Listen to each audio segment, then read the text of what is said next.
Saya yakin anda tak tahu betapa besarnya impak seorang pemimpin dalam mengubah nasib negara. Cuba bayangkan kalau Dr. Mahathir tak pernah jadi Perdana Menteri. Jom kita putar balik masa dan tengok apa jadi. Tanpa Mahathir, mungkin kita tak ada dasar pandang ke timur. Tak dapat belajar disiplin atau etika kerja dari Jepun dan Korea. Mungkin kurang hormat pada ilmu pengetahuan. Dan ikon-ikon besar tu, KLCC, Putrajaya, dan kereta Proton, mungkin cuma tinggal angan-angan.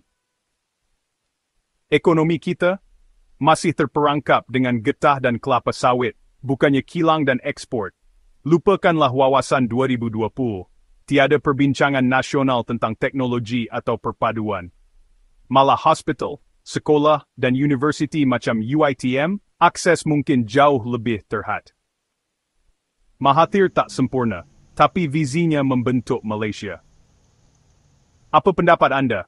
Jom sembang di ruangan komen dan jangan lupa, langgan Sembang Kacak.